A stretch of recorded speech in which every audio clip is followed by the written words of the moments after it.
Kamusta mga kasarap? Welcome sa ating kusina kung saan magluluto tayo ng isang espesyal at nakakagutom na putahe na siguradong magpapadalawang subo kayo. Basta EBF, walang lugi kasi panalo ka sa sarap. Hi mga kasarap! So for today's video, samahan niyo akong gumawa ng banana cake. Banana cake! Ngayon ay magsisimula na tayo upang gawin ang ating banana cake. Ihanda na muna natin ang mga sangkap sa paggawa. Isunod ang pagbalat sa saging.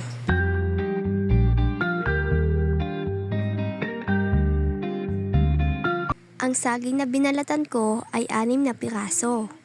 Pagkatapos balatan ang saging ay agad itong kunuto natin ng parang alikabok.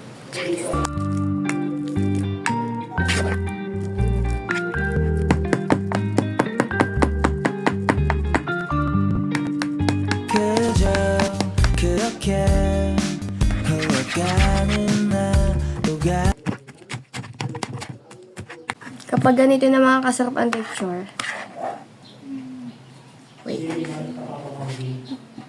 pwede na yan. Pwede nang haluan ng ibang sangkap. Sunod, maglalagay tayo ng mga ibang sangkap. Inuna ko na muna ang mga hindi basa. Naglagay ako ng 2 cups all-purpose flour. Nilagay ko muna ito sa spatula upang pino at maganda ang kinalabasan ng ating banana cake. 1 tablespoon na baking soda.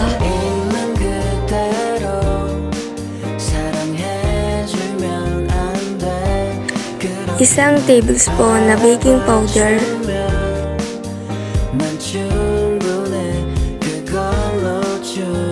1/2 cup ng brown na asukal. At 1/2 cup rin ng puting asukal. 2 tablespoon ng cinnamon powder. 1/2 tablespoon ng asin. At hinahalo ko ito ng paunti-unti.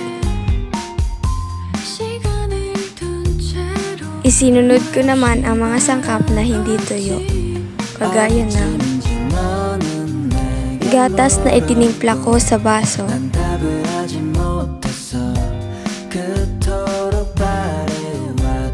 1/2 cup na mantika,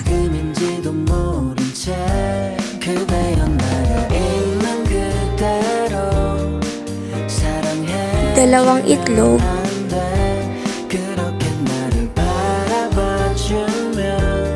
at hinalo-halo ko ito paunti-unti upang mapadali ang paghalo sa mga susunod.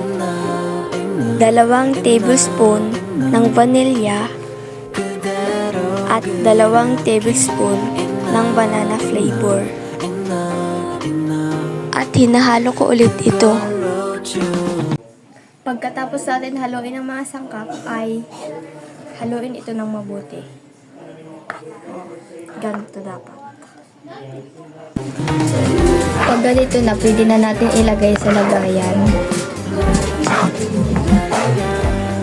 Kumuha ako ng hilira o lagayan ng ating banana cake. At pinatakan ko ito ng mantika. Ikinalat ko ito gamit ang brush upang madaling mailipat ang banana cake kung saan ito ilalagay. Isinunod ko naman ang wax paper.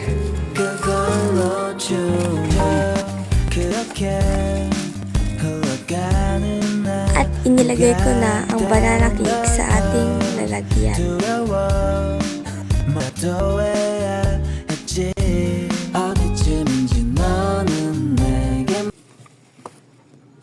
Ay mga kasarap, maglalagay na lang tayo ng ating huling sangkap para sa banana cake.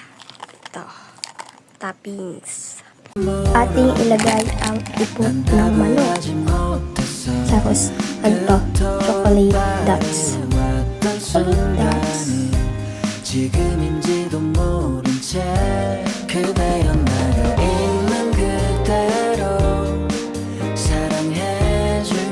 Binuksan ko muna ang oven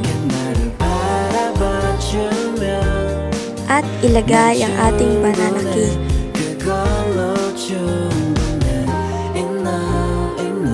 Isinarado ko ito at pinaikot ko kung ilang oras. At ngayon guys ay tapos na tayo sa ating banana cake. Ngunit ito ay ating lutuin at hahantayin na lang upang maluto. Hahantayin na lang natin itong lutuin upang makain na natin. Inilabas ko na ito sa oven.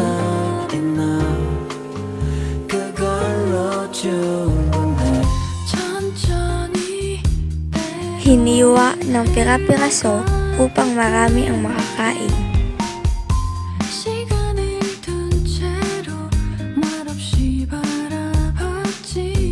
어디쯤인지 너는 내게 물었고 난 답을 하지 못했어. 그토록 바래왔던 순간이 지금인지